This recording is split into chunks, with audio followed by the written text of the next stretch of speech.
Video kali ini itu berjudul Menjadi Stoik dan juga lancar berkomunikasi. Dan bagi lo yang nonton video kali ini, gue mengucapkan selamat karena gue jamin 1000% kalau lo udah selesai nonton video kali ini, gue jamin lo bakal lancar berkomunikasi dan juga bisa berkomunikasi tanpa rasa gugup, gagap, dan belibet. Dan lo bisa ngobrol dengan siapapun tanpa rasa kayak gue nggak pede. Dan nggak cuma kayak gitu doang, bahkan selalu selesai nonton video kali ini dan menerapkan materi yang bakal kita obrolin kali ini, lo bakal bisa terhindar dari masalah-masalah kayak belibet, atau mungkin lo yang sering ngalamin anxiety, depresi bahkan. Lo bakal bisa nyelesain semua masalah-masalah itu dengan materi yang bakal kita bahas dalam video kali ini.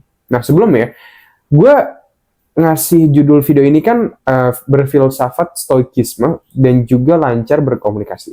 Sebelumnya, gue perlu kayak perkenalan diri dulu, karena pasti lo bingung gitu kan, ada siapa nih, ada orang muncul di YouTube gue, dan dia pengen ngebahas tentang filsafat stoikisme dan korelasinya dengan variabel lancar berkomunikasi gitu kan. Itu aja udah kayak, apa nih, ini siapa nih orang gitu kan. Jadi kenalin dulu, nama gue adalah Jason Stanley, dan gue udah punya pengalaman lebih dari 5 tahun di bidang ilmu science communication, atau bidang ilmu komunikasi science. Nah, bagi lo pada yang mungkin bingung kayak, Bang, komunikasi science itu apa gitu kan.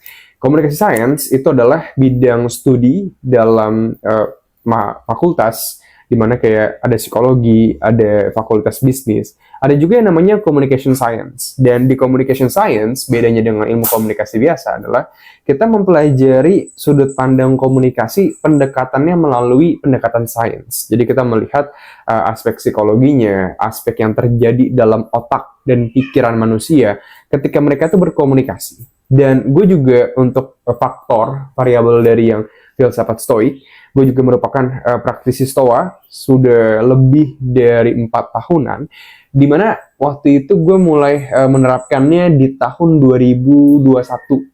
Jadi berapa tuh? 4 tahunan lah ya, sampai ke 2025 sekarang. Dan jadi gue punya sedikit pandangan-pandangan juga yang memang setelah gue terapkan filsafat stoik ini, kehidupan gue tuh yang awalnya, sedikit cerita mungkin. Dulu tuh gue punya, orang tua gue punya company, dia punya perusahaan, dan orang tua gue tuh punya perusahaan developer properti. Jadinya pas di tahun 2022 itu, akhirnya keluarga kita tuh bangkrut karena kena pandemi, dan akhirnya harus gulung tikar lah, singkat cerita. Dan waktu itu gue masih muda banget, akhirnya gue tuh terpaksa, waktu itu gue mikir bahwa kayak gue nggak bisa kuliah nih gitu kan, karena memang kita udah nggak ada biaya banget. Cuman waktu itu gue kayak ngerasa hidup itu udah kayak hampa banget, kayak gue bingung gue harus ngapain lagi. Tapi setelah gue belajar waktu itu, gue membuka pikiran gue juga nanti bakal terbitin sebuah video, judul adalah Ibu Gue Seorang Penjudi waktu itu. Jadi emak gue sempat, singkat ceritanya aja, emak gue pernah pakai duitnya, kayak sisa-sisanya banget, sisa 500.000. Dan waktu itu akhirnya mama gue beliin gue sebuah buku, kumpulan buku gitu. Kayak, iya bang, semuanya lu habisin buat beli buku? Iya. Makanya gue itu penjudi. Karena buat makan, buat apa segala macam nggak dipikirin dulu. Yang penting beli buku aja waktu itu sama gue. Dan salah satu bukunya yang dibeliin waktu itu sama mama gue ingat banget namanya Filosofi Teras, yang ditulis sama Om Henry Menampiring. Dan waktu itu kondisi gue belum punya kayak personal branding yang gue punya sekarang. Gue juga belum punya platform edutech gue, Stanley Academy, yang sekarang gue udah bangun, digital agency gue, Foil Enterprise. Jadi singkat ceritanya, setelah gue mengalami momen-momen depresif, di mana gue hampir kehilangan mama gue bahkan waktu itu, singkat cerita gue bisa melalui semua itu karena satu, pasti faktor kontribusi dari Tuhan. Itu yang pasti. Tuhan pasti menyelamatkan gue bang. Gue bener-bener nggak bisa melewati semua ini tanpa Tuhan. Dan yang kedua, yang benar-benar big contributing factor adalah filsafat stoik yang gue pegang sebagai praktikalisme filsafat selama ini. Jadi, kalau kita ngomongin tentang kredibilitas, gue punya sedikit kredibilitas dalam kondisi kita sebutnya penjelasan mengenai filsafat stoikisme dan juga untuk bagian ilmu komunikasi. Dan gue sebenarnya percaya video ini tuh nggak bakal pernah ada dibuat di YouTube lainnya di Indonesia. Kayak ada yang ngebahas tentang filsafat stoikisme, tapi gue nggak ngeliat ada yang ngebahas tentang kenapa filsafat stoikisme itu bakal bikin lo lancar berkomunikasi. Oke, kita bakal mulai dengan pembahasan yang pertama, diskusi yang pertama antara lo dan gue, yaitu adalah kenapa gue bilang permasalahan komunikasi itu berasal dari krisis pemikiran ataupun lapisan filsafat dalam diri lo. berarti kayak gitu. Jadi gini, setelah gue mengamati dalam dunia science communication, terutama thank you banget bagi lo pada nih yang udah berkontribusi besar banget bagi perkembangan personal branding gue dan juga di channel ini, Jason Stanley. Jadi sebelumnya, gue tuh sebenarnya punya channel juga, namanya tuh Jason Stanley di YouTube. Itu udah 77.000 subscriber, tapi gue, di tanggal 22 Desember, jam 7 malam, channel gue itu kehack, akhirnya pas dihack, semuanya diubah, channelnya dihapus gitu segala macam. Sehingga cerita jadi scam lah, jadi channel kayak Bitcoin gitu, sama hackernya diubah. Dan gue nggak bisa mendapatkan channel itu balik. Yes, Google nggak bisa memverifikasi kepemilikan gue akan channel itu. Dan sampai sekarang channelnya masih nggak ada. Jadi gue bingung banget. Dan pas channel itu dulu masih ada, banyak banget DM yang gue dapetin dari teman-teman kita waktu itu. Banyak yang DM ke gue kayak, bang, gue ada masalah komunikasi, boleh gue curhat gak? Bang, gue ada masalah komunikasi gini, segala macam. Dan banyak banget dari DM itu yang gue respon. Karena pastinya gue juga bukan robot yang bisa balesin 24/7. Gue pilih beberapa aja. Dan itu lumayan banyak sih, beberapa juga ratusan bahkan. Gue sempat respon-responin, dan banyak banget teman-teman kita yang curhat. Kayak masalah belibet lah, masalah nggak pede ketika berkomunikasi. Dan kalau lo lihat, ada sebuah metode yang namanya berpikir penalaran induktif. Jadi penalaran induktif itu lo mencari pattern, lo mencari pola dari kuantitas data yang lo temuin. Misalkan ada 200 data, lo lihat 200 data ini ada pola yang dapat diidentifikasi gak buat dijadikan sebuah kesimpulan atau rangkuman. Nah, waktu itu gue punya sedikit 200 data lah. Itu gue bilang nggak terlalu dikit sih, karena kan metodenya kualitatif ya waktu itu.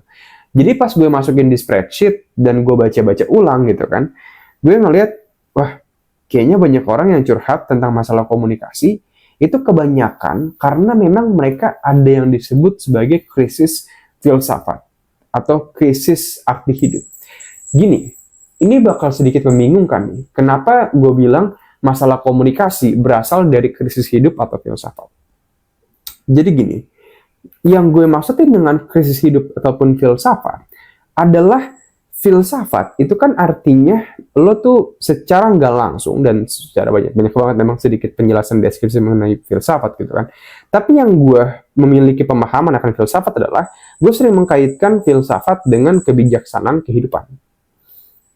Filosofia sendiri berasal dari orang yang mencintai kebijaksanaan atau aktivitas yang dimana lo mencintai kebijaksanaan. Jadi lo tuh terus-menerus mencari kebijaksanaan dalam kehidupan. Apapun itu. Kayak maksudnya lo bisa jadi mencari melalui kayak baca buku, melalui refleksi kehidupan, jurnalis gitu kan. Lo nulis ya kan, jurnalistik lo baca, terus lo tulis lagi. Jadi lo menuangkan pikiran-pikiran lo. Ada juga yang memang cuma duduk diam dan memikirkan tentang kehidupan, dan ada juga banyaklah metode-metode caranya. Ada yang melalui misalkan mindfulness atau kesadaran diri, ada juga yang melalui penderitaan, suffering, kayak Friedrich Nietzsche. Jadinya banyak banget cara lo mencari kebijaksanaan dalam kehidupan. Tapi dari semua itu, yang gue paling suka dan gue temuin adalah filsafat stoikisme. Oke, sekarang kita bakal masuk ke bagian, oke bang, kalau gitu apa korelasinya filsafat stoikisme ini dengan masalah dalam berkomunikasi?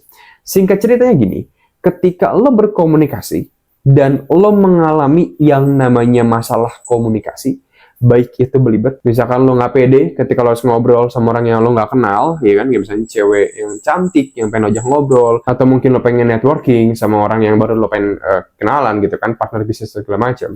Singkat ceritanya itu semua berasal dari lo itu terlalu memikirkan apa yang bakal menjadi respon orang lain.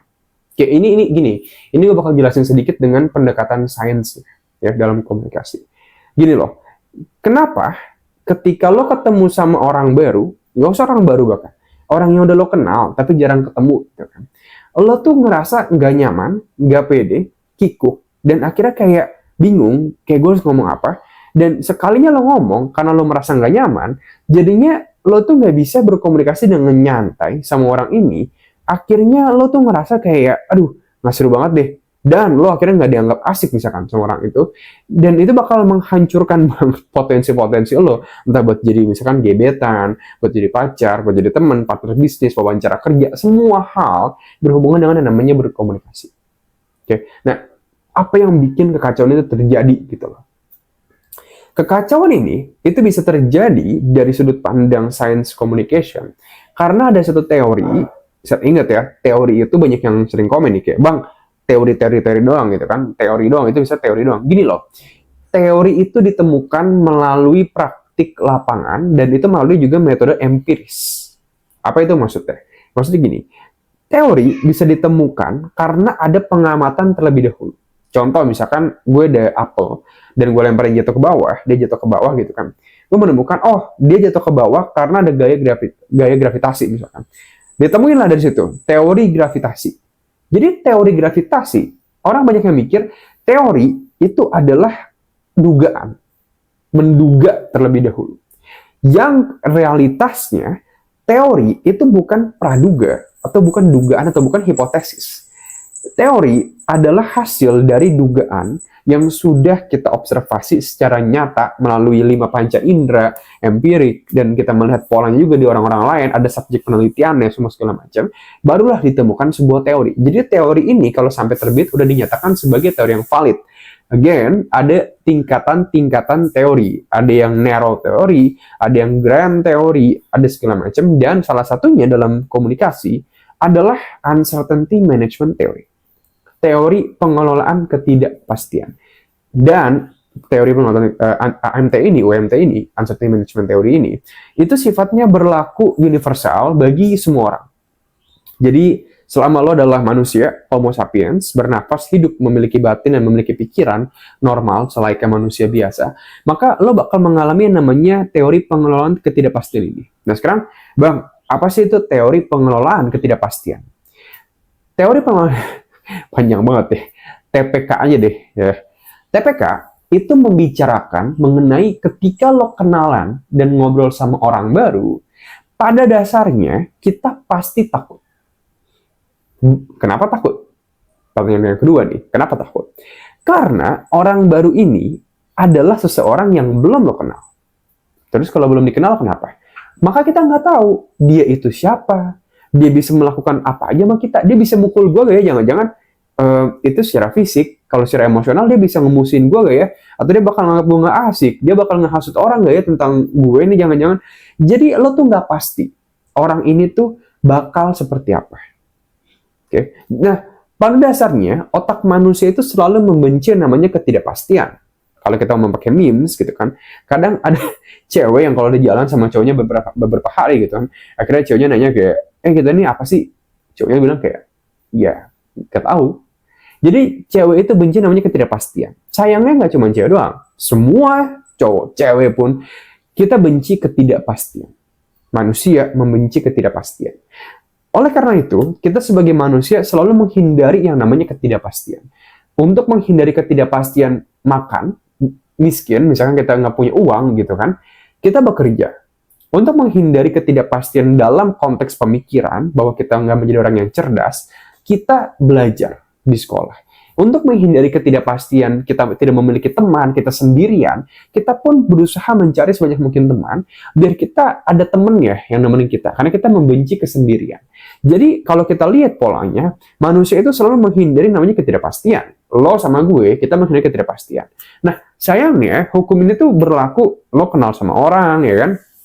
Lo kenal sama orang baru, itu pasti kejadian. Karena lo nggak tahu nih, ini orang bakal bisa apa, dia bisa gimana, dia siapa, dan itu semua bikin lo jadinya nggak pede. Oke, nah sekarang kalau misalnya kita udah tahu, bang, oke, teori pengelolaan ketidakpastian bikin gue jadi ngerasa nggak pede dan menyebabkan masalah-masalah komunikasi, kayak gue jadi gugup, gagap, belibet, dan kayaknya gue nggak nyaman. Terus solusinya itu apa? Udah ada nih ya, TPK menyebabkan ini. Sekarang dari sini solusinya itu apa?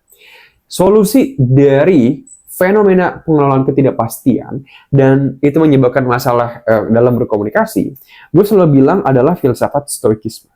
Oke, sekarang gini, ada banyak banget informasi yang bisa gue pakai buat menjelaskan filsafat stoikisme. Di YouTube ada banyak yang menjelasin tentang stoikisme, di Google juga banyak, ada juga yang banyak yang bikin buku tentang filsafat stoikisme. Tapi yang bakal gue pakai dalam video kali ini adalah buku dari Marcus Aurelius tentang meditasi. Ini buku yang gue saranin banget bagi lo yang pengen belajar mengenai stoikisme.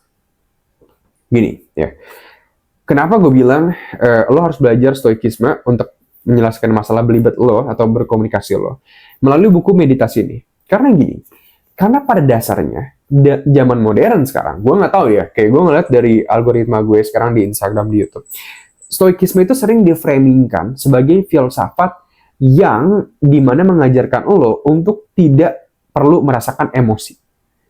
Lo dipatahin, diputusin, kerja langsung workout, langsung apa segala macam. Lo dijauhin sama temen lo, tinggalin mereka, pergi sendiri apa segala macam. Nggak ada waktu-waktu nangis, sedih apa segala macam. Jangan jadi lembek, jangan jadi apa, cowok nggak usah nangis. Dan itu semua yang bagi gue adalah hal yang nggak bener banget untuk filsafat stoikisme. Filsafat stoikisme dari yang gue pelajarin dari stoiknya langsung, bahkan pencetus. Jadi dia bapak stoik, salah satu bapak stoik selain Seneca, Zeno, tapi Seneca dan juga Zeno dan juga Marcus Aurelius. Tiga ini yang paling terkenal, founding member dari stoikisme sebutannya. Marcus Aurelius itu menjelaskan bahwa filsafat stoikisme adalah filsafat yang mengajarkan lo bahwa ada hal yang di luar kontrol lo dan ada hal yang di dalam kontrol lo, dan lo memiliki kekuatan untuk mengontrol yang ada dalam pikiran lo atau yang ada dalam kontrol lo. Dan lo tidak memiliki kekuatan untuk mengontrol yang tidak ada dalam kontrol lo. Jadi kita bagi jadi dua kubu gitu kan. Ada yang bisa gue kontrol, ada yang gue nggak bisa kontrol. Yang menjadi esensi core utama filsafat stoikisme adalah kita mengontrol yang bisa kita kontrol. Yang tidak bisa kita kontrol, lupain. Buang jauh-jauh dan nggak perlu dipikirin, nggak perlu diapain segala macam, nggak perlu sia-sia banget itu semua. Yang perlu lo lakukan adalah 24/7 tiap detik lo nafas, lakuin apa yang penting dalam kontrol. Oke, sebagai contoh, misalkan gue bakal perjelas sedikit sebelum kita masuk ke pembahasan tentang kenapa filsafat stoikisme bisa bikin lo lancar berkomunikasi. Jadi pada tanggal 22 Desember yang gue sebutin sebelumnya, gue sempat kehilangan YouTube gue waktu itu. Dan YouTube yang gue bangun dalam 6 bulan itu kan cukup banyak ya. Ada 77.000 subscriber waktu itu. Dan gue ngerasa kayak hancur ya hancur, sedih ya sedih, dan gue nangis waktu itu. Dan gue benar-benar jadi orang yang mungkin dalam kondisi terlemah gue waktu itu. Dan mungkin itu terlemah juga bagi orang lain. Gue benar-benar bingung gue harus ngapain waktu itu. Dan gue juga takut, gue juga cemas. Dan gue mengakui kepada diri gue sendiri bahwa gue hancur pada saat itu. Oke. Tapi kebesokan harinya, pas gue bangun, gue sepenuhnya percaya bahwa ketika gue nangis, ketika gue hancur, semua itu nggak bakal membalikan apa yang udah terjadi. Dalam salah satu buku meditation ini, Marcus Aurelius, dia pernah bilang gini, Marcus Aurelius, dia tuh kayak, gue kepanjangan banget kalau jelasin tentang Marcus Aurelius, tapi Marcus Aurelius adalah filsuf yang disebut sebagai filsuf yang dia seorang raja juga, raja Romawi kuno, tapi dia juga seorang filsuf. Jadi agak bingung nih, kok raja bisa jadi filsuf gitu kan? Ya karena memang yang jadi esensi utama filsuf adalah yang penting dia bisa berpikir mengenai kebijaksanaan. Dan Marcus pernah bilang kayak gini dalam salah satu buku meditation-nya, dia pernah bilang bahwa yang terjadi kepada lo sudah menunggu kejadiannya sebelum lo lahir di dunia. Jadi yang kayak gue lakuin kemarin, yang terjadi sama gue tentang YouTube gue yang hilang, dihack sama orang, itu udah menunggu kejadiannya semenjak gue udah lahir di bumi ini. Jadi kayak pas gue baca quotes itu, gue mikir kayak, oh, ya udah. Ya pertama udah kejadian terus gimana? Yang kedua, bukan masalah juga dia udah kejadian, tapi dia udah nungguin dari gue lahir buat kejadian. Jadi ya udah. Dan nangis pun itu yang ada dalam kontrol gue. Tapi yang di luar kontrol gue adalah gue itu pengen maksa ngebalikin YouTube channel gue. Dan nggak peduli sebaik dan sekeras apapun gue berusaha ngebalikin channel gue. Kalau memang ujung-ujungnya itu nggak bisa gue balikin, ya udah, terus gue mau gimana? Jadi alih-alih waktu itu gue merasa kayak gue stres, gue depresi, gue hancur banget. Dan gue maksudnya merasa kayak victim. Akhirnya gue mikir, oke, apa yang bisa gue lakuin? Gue bisa bikin channel yang kayak ini, Jason Stanley Unscripted. Gue bisa bikin ulang semua konten-konten gue. Dan kalau bisa, kontrol gue yang ada dalam kontrol gue adalah jangan ngabisin waktu terlalu banyak buat membuat diri gue tuh kayak sedih, gue hancur, gue apa segala macem. Gue harus cepet-cepet balik. Biar apa? Bukan buat bikin seolah-olah gue harus keras, bukan, tapi gue mikir efisiensi waktunya. Jadi kalau bisa gue balikin dalam sebulan, ya kenapa harus dalam 6 bulan gitu kan. Oke, dari situ akhirnya gue mikir, oh yaudahlah gue bikin channel baru aja. Gitu. Nah itu adalah core utama dari yang gue sebut sebagai functioning stoicism. Jadi functioning stoicism adalah stoikisme yang dimana itu berfungsi dengan baik. Lo juga mengaknowledge, lo mengakui bahwa diri lo tuh bisa sedih, lo bisa marah, lo bisa kecewa, lo bisa takut gitu kan. Tapi lo masih paham apa yang ada dalam kontrol dan juga di luar kontrol. Sekarang kita balik ke dalam komunikasi. Ketika lo berkomunikasi dengan orang-orang dan lo ngerasain gugup agak belibet dan mungkin cemas gitu kan, perhatikan bahwa lo tuh fokusnya ada di mana. Pikiran lo itu adanya di mana kira-kira nih, ya kan? Ada dalam kontrol lo gak? Lo memikirkan yang ada dalam kontrol lo gak? Contohnya, ya kan? Misalkan, sebelum lo mulai keluar nih, melangkah ke pintu, lo tuh udah pakai celana terbaik, ya kan? Baju terbaik, pakai parfum, muka lo bener-bener glowing, bagus, ya kan? Rambut lo juga rapi. Kenapa nih bang? Nah, berarti lo nggak nonton channel-channel gue yang lain, video-video gue yang lain gitu kan. Ada salah satu konsep yang gue sebut sebagai halo effect dalam komunikasi. Jadi kalau lo pakai baju yang rapi, bagus, dan juga enak dipandang, orang tuh bakal mengatributkan, mengasosiasikan atribut-atribut positif dengan diri lo. Misalkan kayak, karena lo ganteng, atau lo mungkin cantik, nggak usah kayak gitu deh, enak dipandang, jadinya lo tuh kayaknya lebih pintar, lebih terpercaya, lebih apa, jadi positif banget lah mikir kalau tuh. Dan ketika lo bisa menerapkan halo effect ini, kesempatan lo bahkan buat diterima kerja 60% jauh lebih tinggi dibandingin orang-orang yang nggak pakai baju yang rapi dan bagus. Ya kayak jadi itu satu, misalkan perhatikan halo effect. Udah pakai baju yang bagus belum? Udah rapi belum? Udah apa belum? Ya kan? Yang kedua, ya sebelum lo mulai ngomong sama seseorang, udah punya pemikiran yang baik dan benar belum? Lo udah baca banyak buku belum? Udah punya wawasan yang luas belum? Oke, karena hukum dasar dalam komunikasi adalah semakin banyak yang lo tahu, semakin banyak yang bisa lo obrolin, dan semakin banyak orang yang bisa lo nyambung ketika lo ajak ngobrol. Oke, jadi nggak ada salahnya lo memperluas wawasan dunia lo, sehingga ketika lo ngobrol, lo bisa ngobrol dengan efektif. Oke, udah baca buku belum? Yang ketiga, ketika ngobrol, udah jadi pendengar yang baik belum? Pendengar yang baik, gue sering ulang-ulang banget, bahkan dalam kursus gue, 3 Hour Communication, Stanley Academy.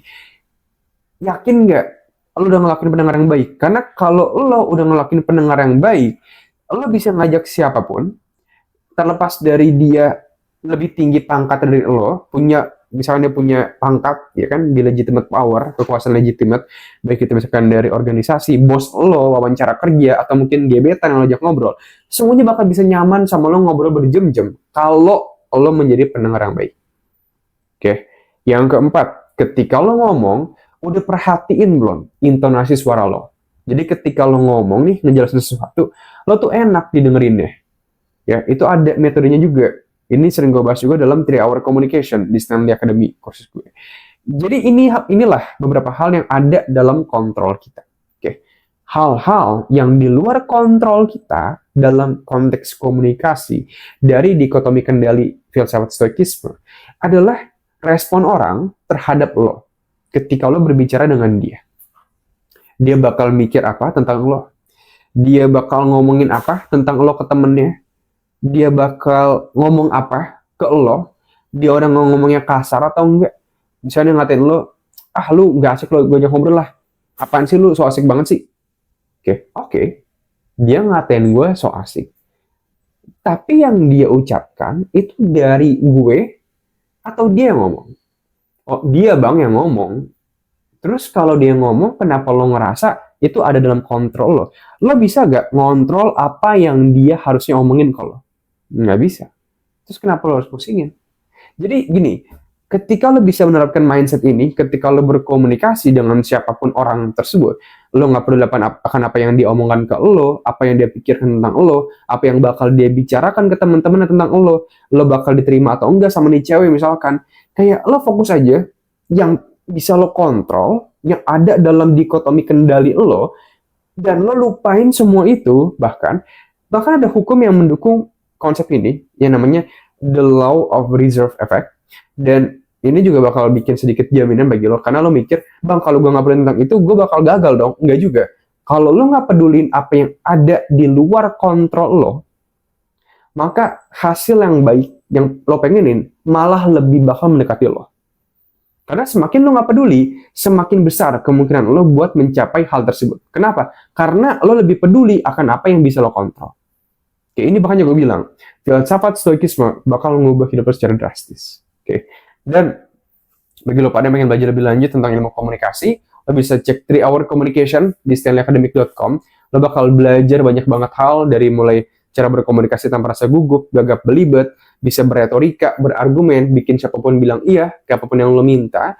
Dan udah ada 750 lebih teman-teman kita yang telah merasakan perubahan drastis setelah ngadapin materi yang mereka pelajarin dari 3 Hour Communication ke dalam kehidupan mereka. Dari yang awal nggak punya teman, sampai jadi kebanjiran teman. Baik yang dalam kehidupan profesional, kampus, sekolah bahkan. Lo bisa nerapin materi dari 3 Hour Communication ini dalam kehidupan lo. Lo bisa cek aja di Google, stanleyacademic.com, atau cek aja di pin komentar di bawah. Bye-bye.